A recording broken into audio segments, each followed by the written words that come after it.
Oke, kami persilahkan. Yang pertama itu untuk Bang Mendra, ya, boleh diberikan pertanyaannya. Oke, selamat malam Pak Diki dan teman-teman. Sebenarnya ada dua pertanyaan klasik yang sudah cukup lama yang sebenarnya kalau Pak Diki ada link YouTube-nya, boleh sebenarnya di-share nanti atau dikasih tahu sehingga mungkin bisa menghemat waktu untuk menjawab di sini. Dua pertanyaan ini adalah pertanyaan pertama, ini ada di perdebatan Pak Diki dengan Unitarian mengenai anak tidak tahu akan hari akhir atau kiamat lah yang dikenal orang.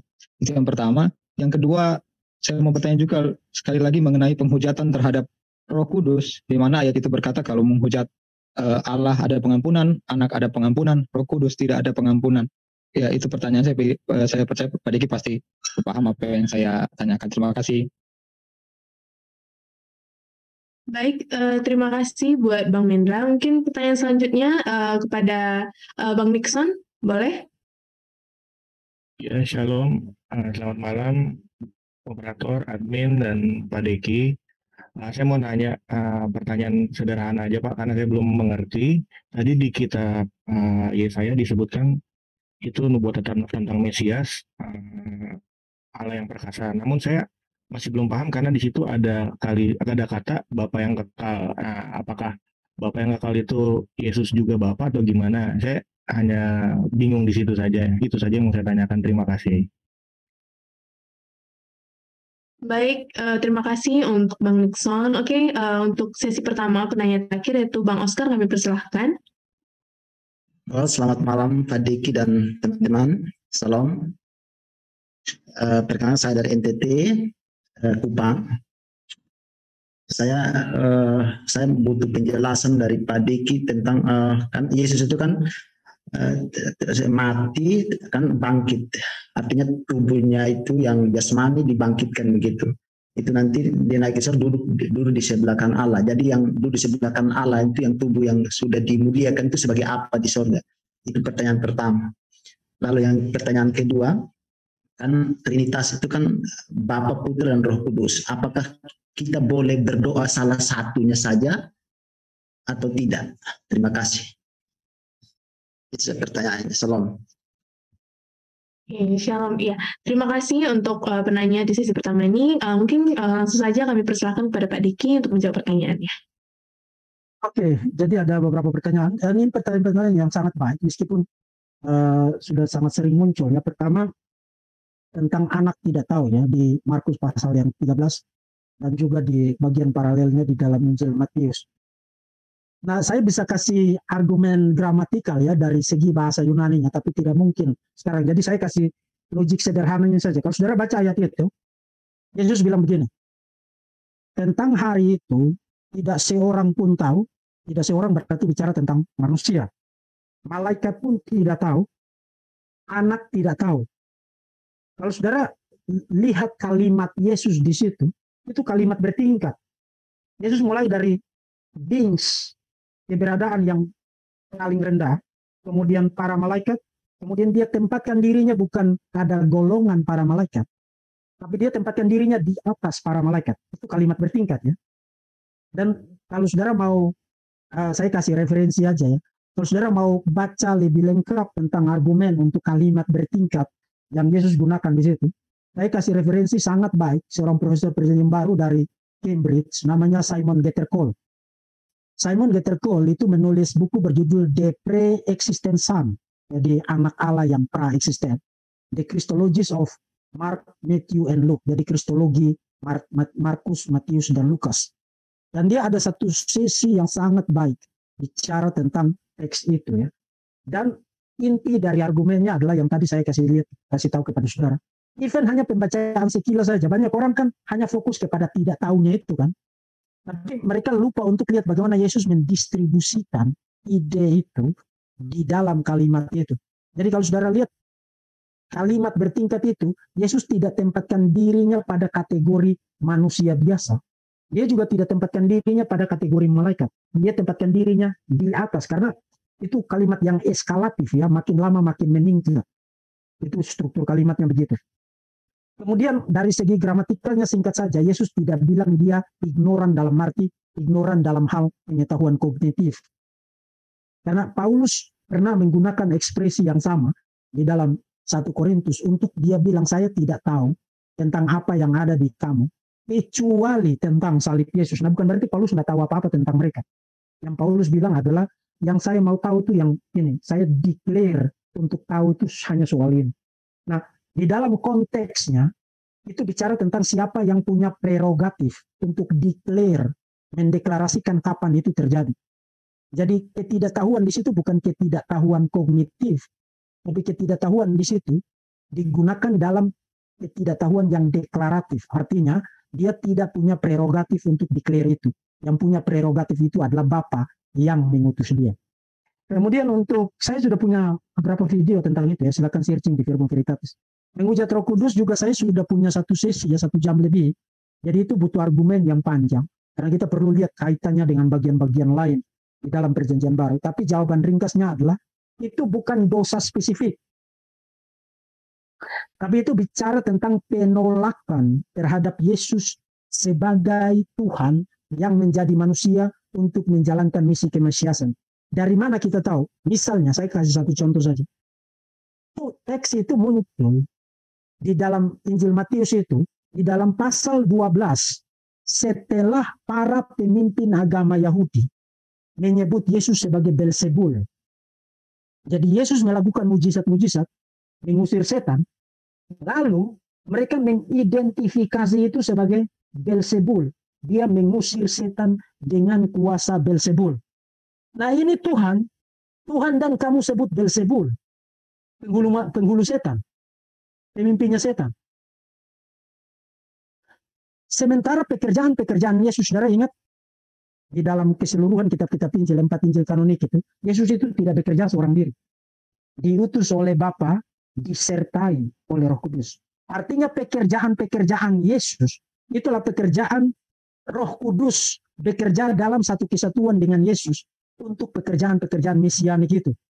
Jadi mengidentifikasi pekerjaan mesianik Yesus sebagai pekerjaan Belzebul, itu adalah penghujatan yang tidak bisa diampuni. Karena sekarang kamu memotong kakimu sendiri, kamu tidak punya ground untuk diselamatkan lagi.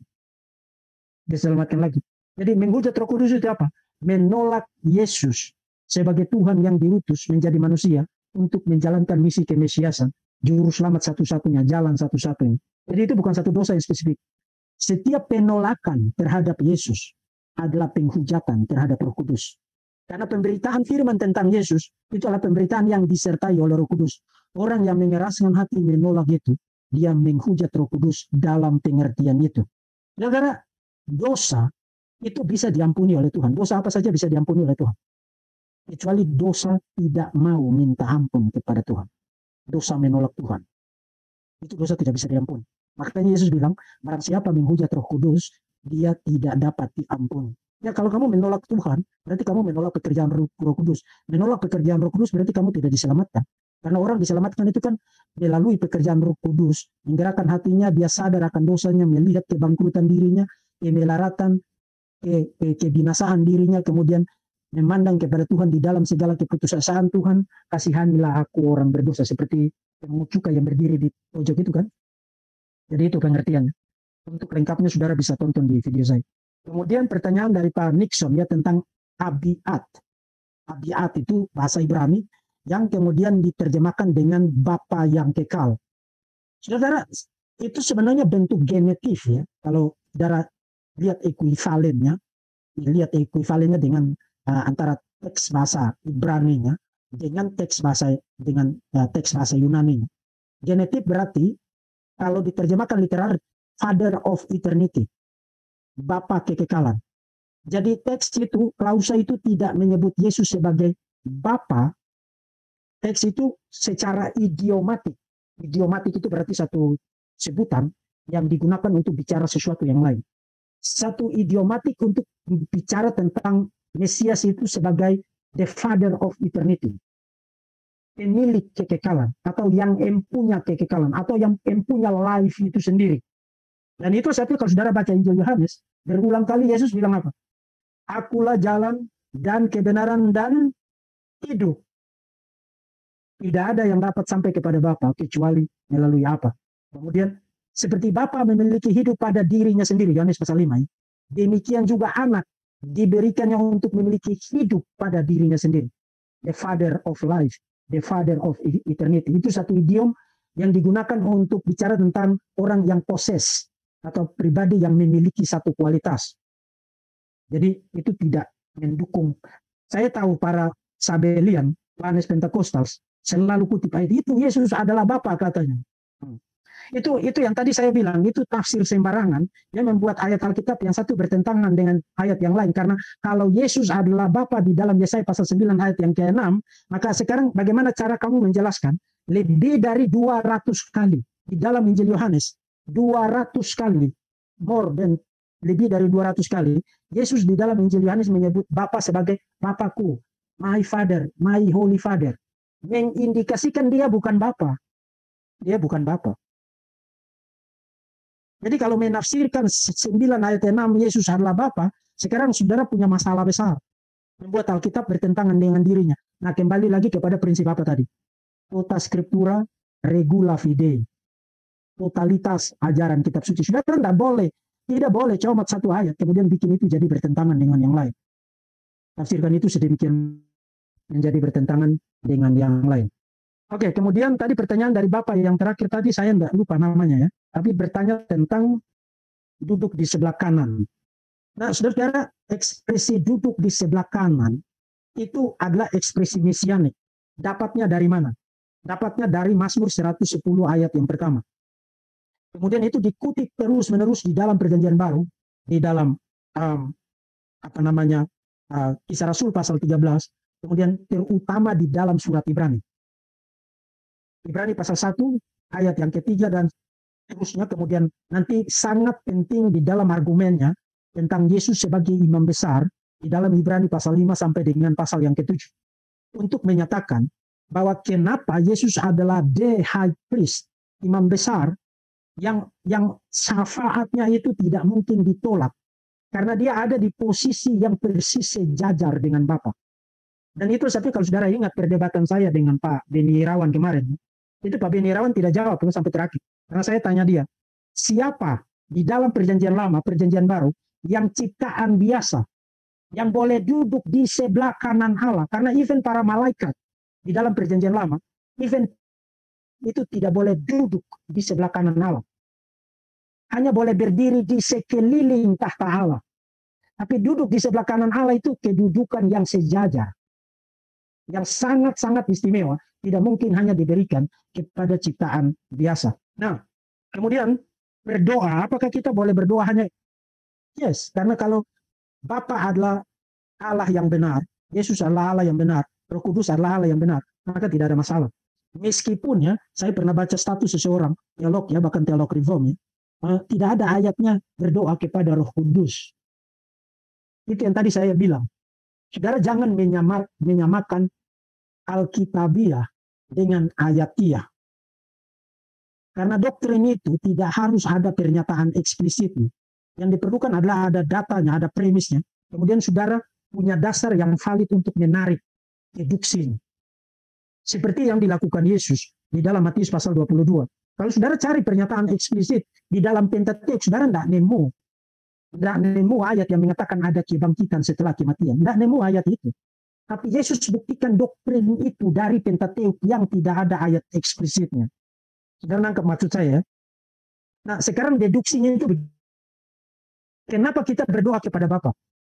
Karena Bapa adalah Allah. Mengasumsikan dia maha tahu, maha hadir, dan maha kuasa. Maha tahu, maha hadir, maha kuasa untuk menjawab doa kita. Artinya meskipun saya tidak ngomong bahwa saya berdoa, hati saya berteriak kepada Tuhan tanpa mengeluarkan itu dalam bentuk kata-kata. Tuhan tahu kok. Kenapa dia tahu? Karena dia maha tahu. Jadi kualitas prerogatif semacam itu ada di dalam apa yang kita sebut sebagai Godhead, Allah. Kenapa kita berdoa kepada Yesus? Karena Yesus adalah Allah. Nah, kenapa Allah itu sangat penting untuk kita berdoa? Ya, karena kualitas yang tadi. Omnipresent, omniscience, omnipotent. Jadi kita berdoa karena kita mengaku kita tidak punya kuasa untuk menolong, menangani situasi yang kita sedang hadapi, problem yang kita hadapi, kesulitan yang kita hadapi, butuh yang maha kuasa untuk menangani itu, maka kita berdoa kepada dia. Nah, kalau Roh Kudus adalah Allah dan memang Roh Kudus adalah Allah, saya kira saudara tidak perlu kejeniusan Einstein, kesimpulan bahwa karena Roh Kudus adalah Allah, maka tidak ada salahnya kita berdoa kepada Roh Kudus. Cuman begini, saya kasih catatan aja. Di dalam sejarah kekristenan, ada gereja-gereja yang menekankan tentang Bapa, lalu kurang bicara tentang Yesus, kurang bicara tentang Roh Kudus. Ada gereja-gereja yang selalu bicara tentang Yesus, tidak bicara tentang Bapa, tidak bicara tentang Roh Kudus. Ada gereja-gereja lain yang mabok Roh Kudus, betul-betul mabok, terbanting-banting dia dengan Roh Kudus itu. Tidak bicara tentang Yesus, tidak bicara tentang Bapa. Nah, ini kan penyimpangan-penyimpangan yang meskipun kita tidak menyangkali tentang Tritunggal itu, tapi bagaimana kita memperlakukannya di dalam practical life of the church, kehidupan praktis dari kekristenan itu bermasalah. Itu sebabnya liturgi itu harus liturgi yang trinitarian. Makanya penting orang belajar teologi liturgi loh. Kemarin kan saya ikut ibadah di salah satu gereja, saya tidak sebut nama gereja dan tidak bermaksud juga untuk ini, hanya untuk menggugah kita aja, memikirkan secara serius bahwa event liturgi itu sesuatu yang penting. Liturginya, khotbahnya bagus, musiknya bagus, MC-nya bagus, everything itu menurut saya well prepared lah. Kecuali apa yang tidak ada, pengakuan iman Rasul. Nah, kenapa itu harus ada? Karena itu syahadat kita, ringkasan iman kita. Aku percaya kepada Allah Bapa Pencipta, kemudian kepada Anak Tunggalnya Yesus Kristus, aku percaya kepada Roh Kudus. Jadi pengakuan yang trinitarian. Nah, gereja itu tidak menyangkal Roh Tritunggal, tidak menyangkal Bapa, tidak menyangkal Anak, tidak menyangkal Roh Kudus. Tapi apa jadinya gereja kalau hal-hal yang sifatnya fundamental semacam itu tidak disebutkan sama sekali? Apa jadinya? Jadi itu bukan just liturgi, bukan sekadar liturgi. Liturgi itu sendiri ada teologinya. Even dekorasi di gereja pun itu ada teologinya. Saudara tahu kenapa mimbar itu harus selalu ada di tengah? Saudara tahu kenapa? Karena itu simbol dari sentralitas firman. Simbol dari keutamaan firman. Gereja, persekutuan, ibadah itu sentralnya itu harus firman Tuhan. Nah, banyak gereja sekarang kan nyanyi 50 menit, 1 jam. Tapi kotanya, Pak, jangan lama-lama ya, 20 menit, 30 menit cukup. Jadi kalau kamu ngomong, kamu suruh Tuhan dengar. Begitu Tuhan ngomong, kamu tidur nyenyak karena kamu udah kecapean ngomong. Jadi saudara, saya tidak bilang bahwa kita semua harus menggunakan liturgi yang sama. Tapi unsur-unsur penting itu harus ada. Dan unsur-unsurnya itu harus trinitarian. Harus trinitarian. Untuk memperlihatkan kepada dunia dan menanamkan di dalam benak jemaat, consciousness, awareness jemaat, bahwa kita ini adalah umat yang trinitarian. Allah kita adalah Allah Tritunggal. Dan itu bukan hanya muncul di dalam khotbah, tapi muncul di dalam liturgi, muncul di dalam lagu-lagu kita, harus lagu-lagu yang trinitarian, dan seterusnya. Everything di dalam kehidupan gereja dan kehidupan kita harus kehidupan yang trinitarian. Oke. Ya, baik. Terima kasih buat jawaban dari Pak Diki untuk abang-abang yang sudah bertanya. Mungkin kita lanjut lagi ya, tapi kali ini kita lihat dari kolom chat ya. Di sini juga sudah ada beberapa pertanyaan. Kita ambil tiga penanya. Bacakan Pak. Mungkin Bapak juga bisa lihat di kolom chat. Di sini dari Joseph Ringo. Nah, jika Bapa adalah Allah satu pribadi, Yesus adalah anak Allah, adalah satu pribadi, dan Roh Kudus adalah satu pribadi, berarti ada 3 pribadi kealahan di sorga. Apakah demikian? Nah, itu pertanyaan dari Joseph Ringo. Lalu ada dari Sean Corneri, ya, Shalom, apakah formula baptisan seperti termasuk ke dalam bidat onenes atau dalam nama Allah Bapa, Putra, dan Roh Kudus, yaitu di dalam nama Tuhan Yesus. Tetapi pengajaran Tritunggalnya sama, yaitu satu Allah, 3 pribadi. Dan yang terakhir Pak, itu dari Kerincina Manurung. Apakah orang yang belum percaya dalam hal ini, mungkin orang kedar, bisa disebut menghujat Roh Kudus? Ya, mungkin itu dia Pak. Ada 3 penanya, mungkin boleh langsung Bapak jawab juga. Saya persilahkan. Oke, terima kasih. Wah, pertanyaannya bagus-bagus ya. Pertama, apakah karena Bapa adalah Allah, Roh Kudus adalah Allah, Anak adalah Allah, maka ada 3 pribadi kealahan? Pada dasarnya itu tidak salah, tapi kalau mau precise-nya, mau tepatnya, karena kalau saudara gunakan formula 3 pribadi kealahan, orang yang tidak ngerti kekristenan, dia akan mikir, oh kalau gitu orang Kristen punya 3 Allah. Saudara sebaiknya menggunakan formula yang tadi saya gunakan. 3 pribadi yang berbeda. Satu Allah di dalam 3 pribadi yang berbeda. Jadi yes, pribadinya beda. Bapa bukan anak, anak bukan bapa, anak bukan Roh Kudus bukan bapa. Yes, beda. Tapi bukan 3 Allah, karena 3 pribadi yang berbeda ini punya satu hakikat, substansi kealahan yang setara dan sama. Yang kita sebut dengan hakikat kealahan itu. Jadi formulanya, saya tahu Bapak tidak bermaksud bilang itu 3 Allah. Tapi kalau kita gunakan formula yang tidak precise, dan saudara kalau bicara doktrin itu harus precise. Harus. Karena kalau urusan doktrin ini, kalau hanya beda satu kata aja itu udah urusan neraka. Saya kasih saudara satu contoh ya. Kalau ada orang bilang begini, Alkitab adalah firman Tuhan. Kemudian ada orang bilang begini, Alkitab berisi firman Tuhan. Kemudian ada orang bilang begini, Alkitab bukan firman Tuhan. Beda satu-satu kata kan, adalah, berisi, bukan. Tapi itu seperti neraka dan surga loh. Alkitab adalah firman Tuhan berarti dari Kejadian sampai dengan Wahyu, semua yang tercatat di situ adalah firman Tuhan. Kalau Alkitab berisi firman Tuhan berarti ada yang firman Tuhan, ada yang bukan firman Tuhan. Kalau Alkitab bukan firman Tuhan berarti seluruhnya itu bukan firman Tuhan. Jadi saudara lihat beda satu-satu kata, tapi itu implikasinya itu sangat besar. Jadi harus belajar untuk menggunakan formula yang precise, dan itulah sebabnya saudara-saudara, kalau untuk urusan doktrin tolong jangan jajan sembarangan. Tolong. Ya, dia ngaku-ngaku orang Kristen, lo punya channel Kristen, lo bikin page Kristen. Tolong jangan sembarangan. Karena taruhannya itu bukan, saudara besok itu jualan laku atau tidak. Taruhannya adalah spiritualitas saudara. Taruhannya adalah nasib kekekalan saudara. Jadi tolong jangan jajan sembarangan. Kemudian pertanyaan berikut tentang formula baptisan. Ya, saudara-saudara, ini bermasalah ya, terutama di tanpa bermaksud mengimply atau mengatakan bahwa semua gereja Pentakosta itu mengajarkan oneness, ya bukan itu maksud saya. Karena even sebutan oneness Pentakostalisme itu sendiri tidak berarti semua gereja Pentakosta mengajarkan Sabellianisme, bukan. Tapi yang saya lihat ya, di gereja-gereja yang sinodenya cukup besar, saya tidak perlu sebutkan karena gereja Pentakosta itu kan punya beberapa sinode. Ada sinode yang cukup besar yang di pengakuan dokumen resminya. Ini saya baca dokumen resmi. Formula baptisannya adalah dalam nama Bapa, Anak, dan Roh Kudus, yaitu Tuhan Yesus. Itu oneness, itu Sabellian. Karena kalau saudara pakai formula yaitu, berarti Bapa, Anak, dan Roh Kudus, yaitu Tuhan Yesus. Itu formula itu tidak ada di Alkitab. Saudara jangan nambah.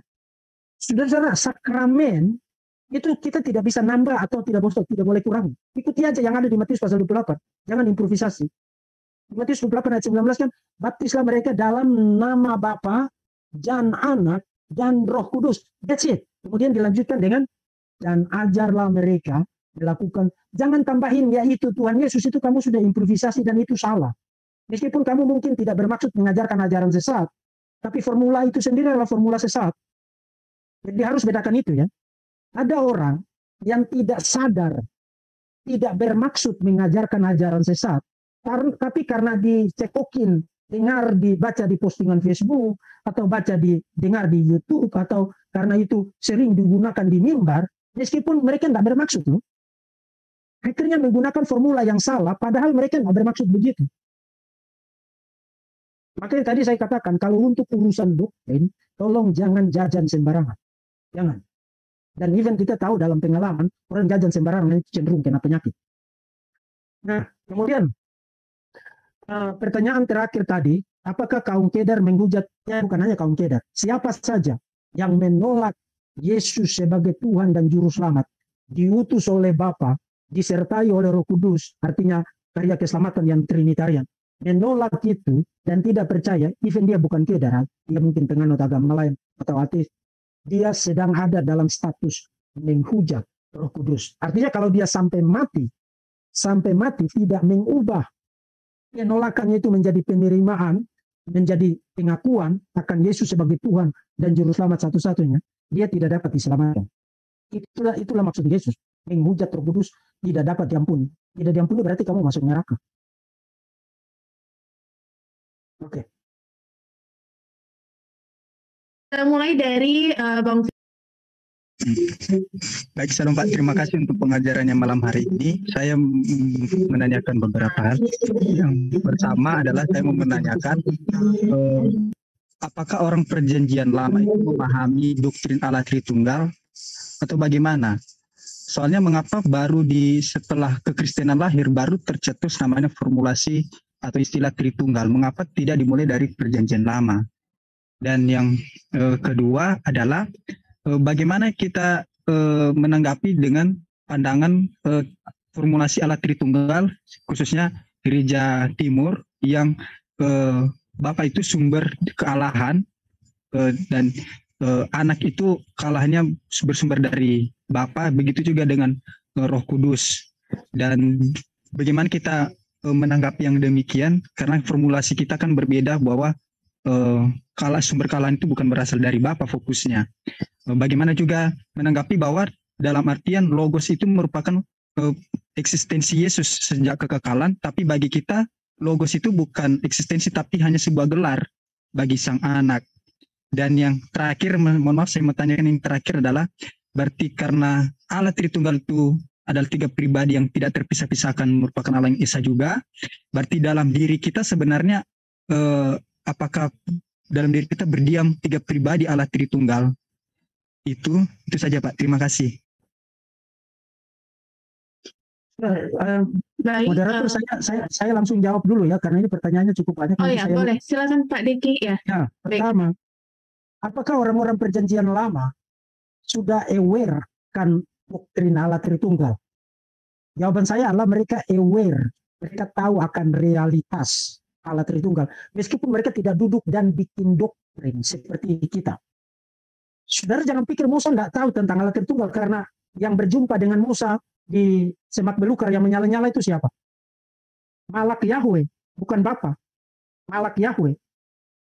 Kemudian setelah itu kalau saudara baca Keluaran pasal 23, Bapa bicara tentang Malak Yahweh, kemudian Bapa bilang begini, kamu jangan mess up dengan dia. Ya, istilah malak itu tidak harus berarti malaikat yang ciptaan. Ya. Dalam bahasa Ibrani malak itu berarti messenger, utusan. Jadi bisa digunakan untuk malaikat yang ciptaan. Even Yohanes Pembaptis disebut sebagai angelos, utusan.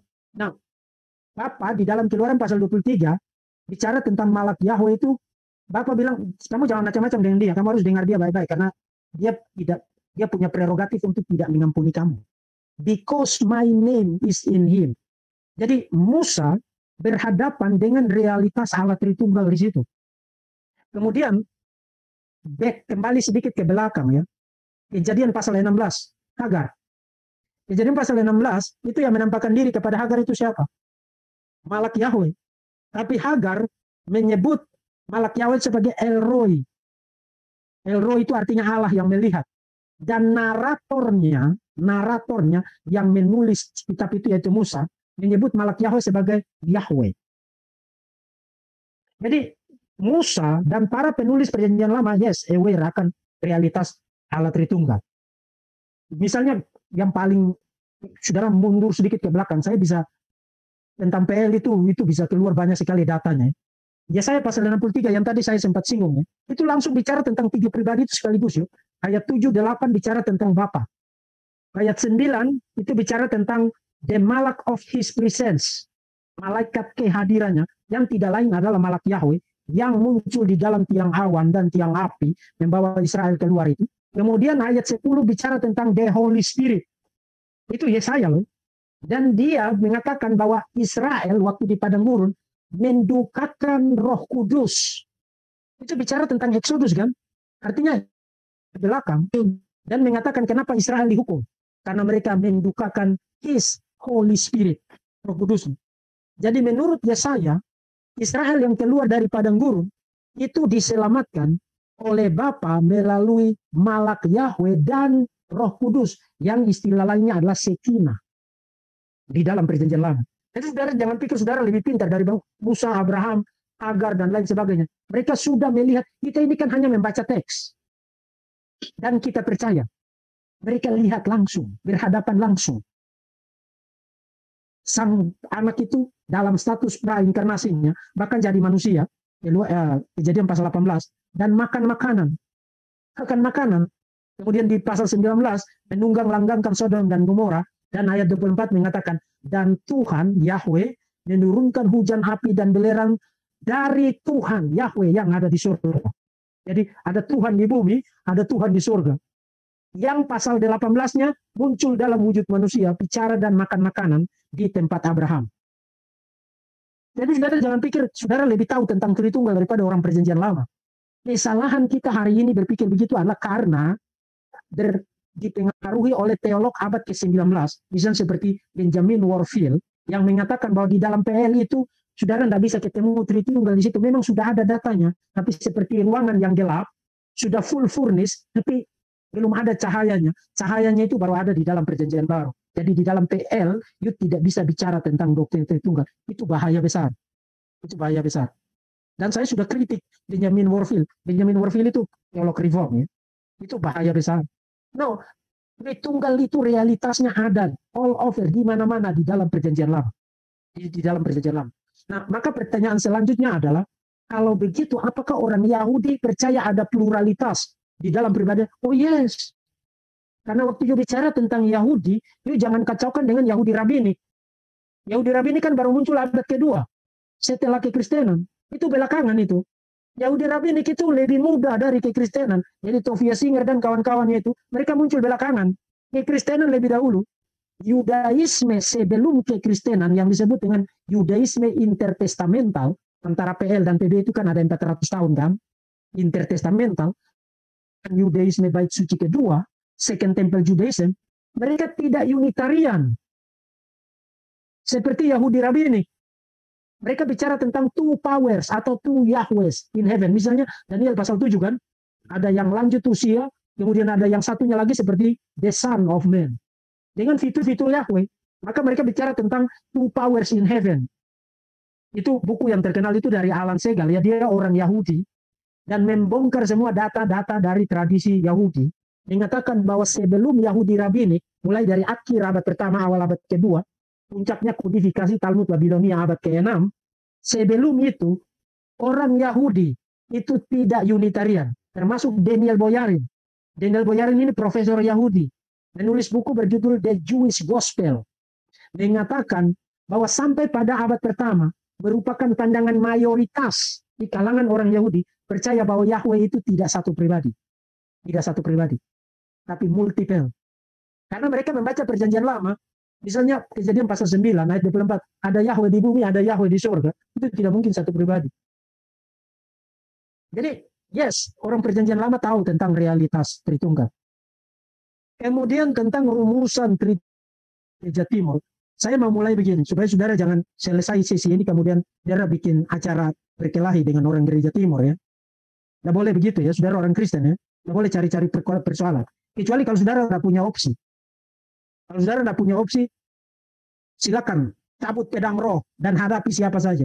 Tapi Paulus bilang, selagi bergantung padamu, upayakan untuk kamu hidup damai dengan. Nah, saudara-saudara yang dari Gereja Timur, pada dasarnya, pada hakikatnya percaya doktrin yang sama dengan kita.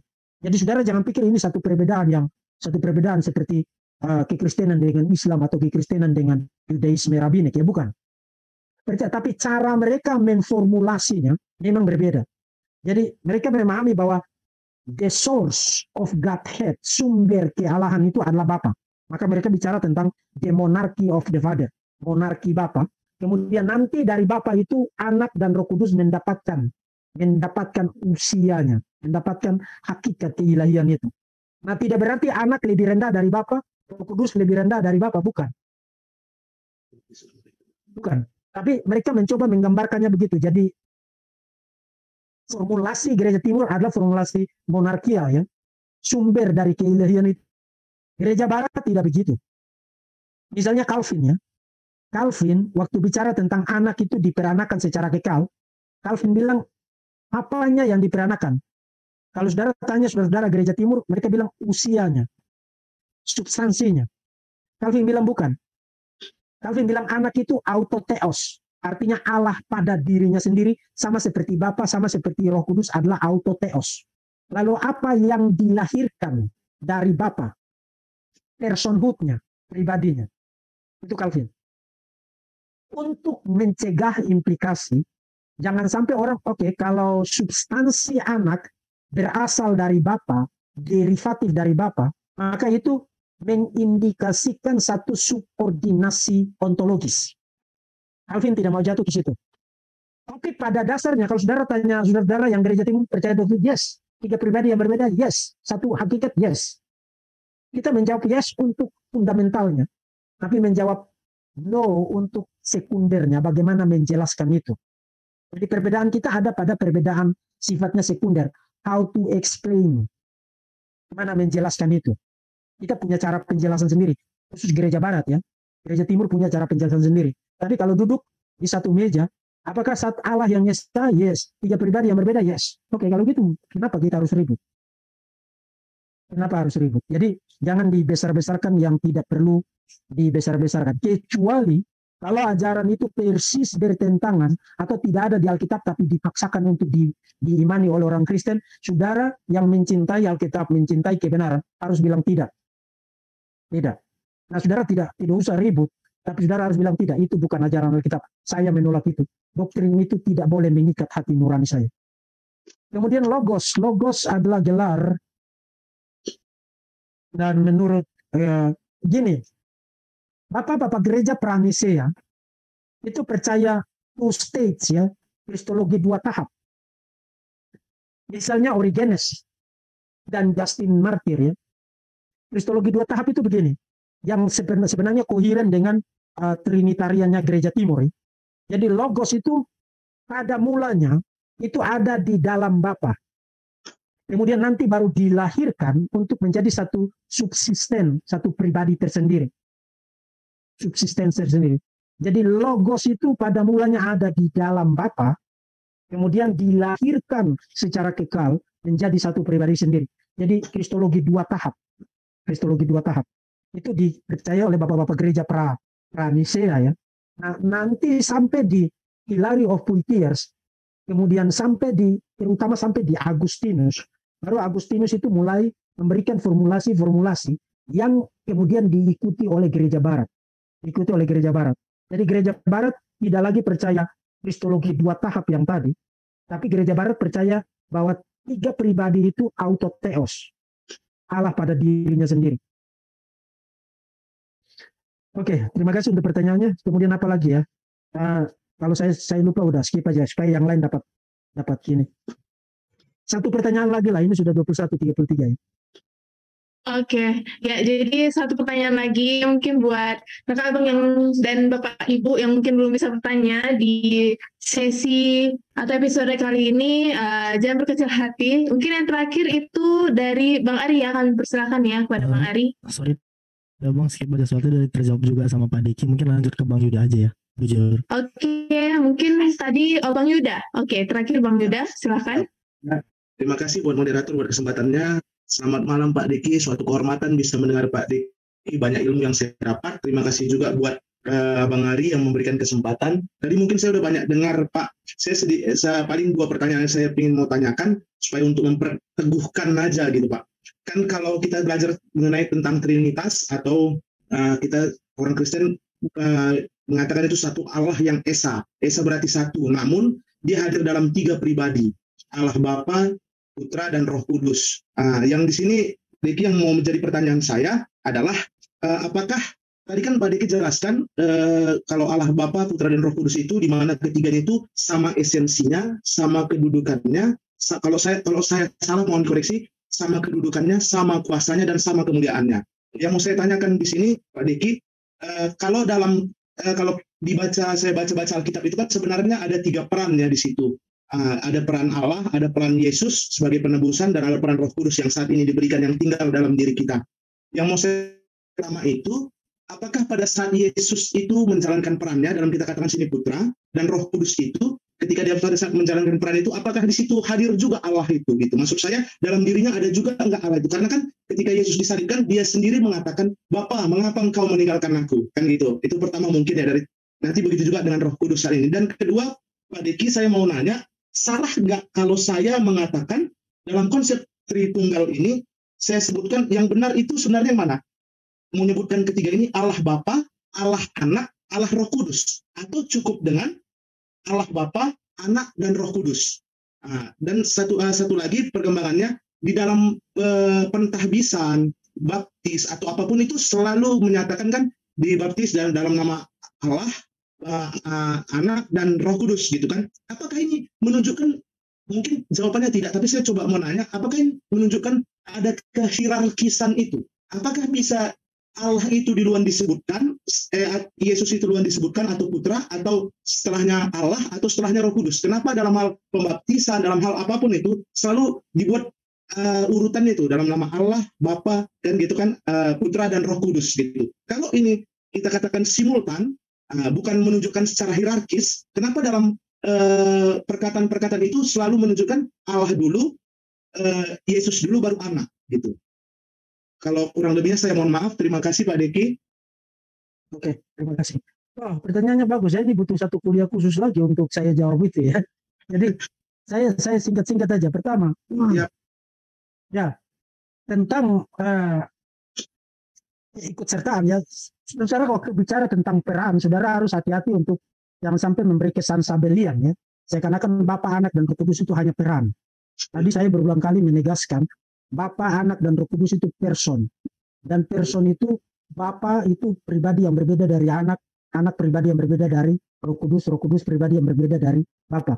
Tapi memang di dalam itu sebenarnya kalau saudara belajar Trinity itu para teolog kita itu sudah menolong kita dengan dua kategori Trinity yang disebut dengan imminent Trinity, Trinitas ontologis, Trinitas sebelum ada apapun, dan Trinitas ekonomis. Nah itu bukan tentang dagang sapi ya, tapi dalam arti bagaimana fungsi peran dari setiap pribadi dengan penciptaan dan penebusan.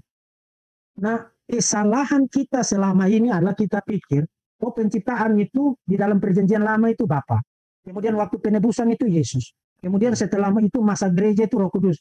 Saudara, itu completely salah. Penciptaan itu ketiga pribadi itu terlibat sekaligus. Makanya tadi saya katakan, kalau ada waktu saya bisa perlihatkan ke saudara, Sang Anak ikut menciptakan, Roh Kudus ikut menciptakan. Itu kita bisa baca datanya sangat banyak di dalam perjanjian lama. Misalnya Ayub bilang, the Spirit of God, Roh Allah telah menjadikan aku. Nah, saudara baca di dalam kitab Kejadian siapa yang menciptakan? Kemudian di dalam Mazmur dikatakan ketika firman-Mu engkau kirim semuanya tercipta. Jadi firman menciptakan. Firman adalah Yesus kan? Ya. Jadi Bapa, Anak, dan Roh Kudus ketiganya terlibat dalam satu kesatuan melakukan tindakan penciptaan. Bagaimana dengan penebusan? Kita kasih contoh tadi dari Israel ya. Israel ditebus dari Mesir. Kalau saudara baca Yesaya pasal 63, yang melakukan tindakan penebusan itu Bapa, the Malak of His presence, yang tidak lain adalah sosok preinkarnasi Yesus, the Holy Spirit. Jadi ketiganya terlibat di situ. Pada waktu pengutusan Sang Anak berinkarnasi, jadi jangan pikir Bapa jadi nganggur, kemudian Roh Kudus belum ada kerjaan. Karena misalnya kita kasih satu contoh aja untuk keringkasan waktu. Kebangkitan Yesus. Siapa yang membangkitkan Yesus? Kalau saudara baca Roma pasal 10, yang membangkitkan Yesus adalah Bapa kan? Roma pasal 10 ayat 9-10. Tapi di dalam Roma pasal 8, Paulus bilang, Roh itulah yang membangkitkan Yesus dari kematian. Jadi Bapa membangkitkan Yesus, Roh Kudus membangkitkan Yesus, dan Yesus sendiri, Yohanes pasal 2 ya, robohkan bait suci itu dan aku akan membangunnya kembali. Kemudian di pasal 10 dia bilang, tidak seorang pun yang berkuasa mengambil nyawaku. Aku berkuasa memberikannya dan berkuasa mengambilnya kembali. Jadi itulah yang disebut dengan kalau saudara baca buku sistematik. Nah saya ingin bikin saudara pusing malam ini. Kalau saudara baca buku sistematik, ada satu istilah yang digunakan oleh para teolog kita. Namanya perikoresis. Jadi PR bagi saudara-saudara adalah setelah selesai acara ini, cari buku-buku sistematik, baca khusus tentang perikoresis. Tiga pribadi yang berbeda itu bekerja dalam satu kesatuan di dalam semua tahap penting di dalam sejarah keselamatan. Mulai dari penciptaan, pemeliharaan, penebusan, langit baru dan bumi baru. Trinity itu ketiganya terlibat dalam satu kesatuan. Tentang hierarki, sebelum kita selesai ya, Kenapa harus Bapa duluan, anak, baru Roh Kudus? Apakah ada semacam hierarki itu? Saudara, hierarki itu tidak konsisten di dalam perjanjian baru. Karena kalau saudara baca misalnya ya, 2 Korintus pasal 13 ayat 14. Di dalam ucapan berkat di situ, Paulus mulai dengan kasih karunia Tuhan Yesus Kristus, jadi Yesus duluan kan?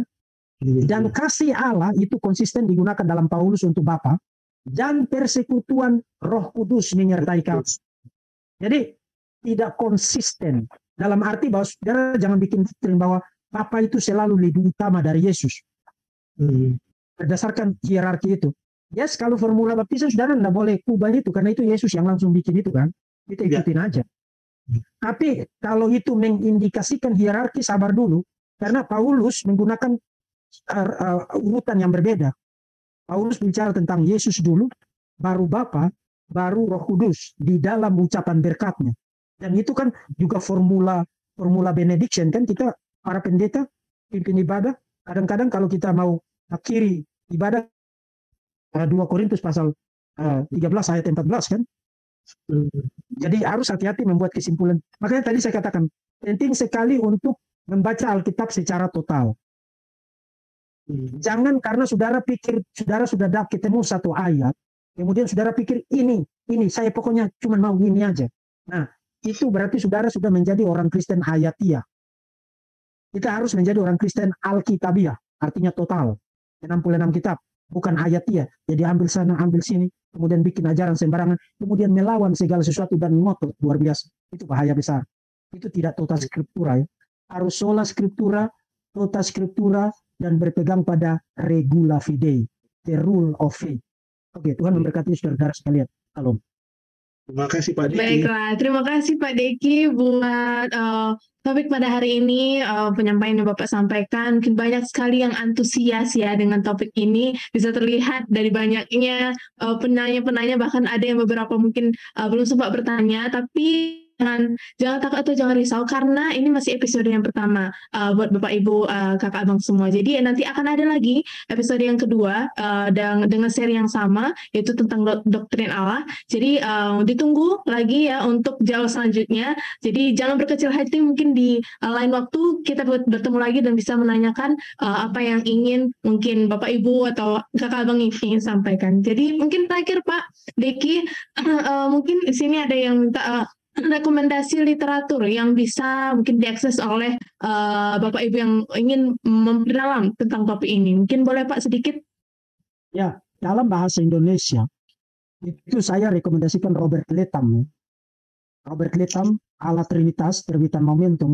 Kemarin saya lihat itu sudah ada edisi revisinya dan diperluas. Itu segala sesuatu yang saudara ingin tahu tentang Tritunggal itu dibahas di situ, mulai dari data Alkitabnya, kemudian sejarah, dan juga rumusan teologis. Itu sangat baik. Saudara, tolong upayakan untuk memiliki buku itu. Saudara bisa dapatkan itu, bisa pesan lewat Shopee, atau kalau saudara di kota saudara ada toko buku Momentum, tolong miliki buku itu dan baca buku itu. Saudara akan diperlengkapi dengan sangat baik untuk ada doktrin Allah Tritunggal.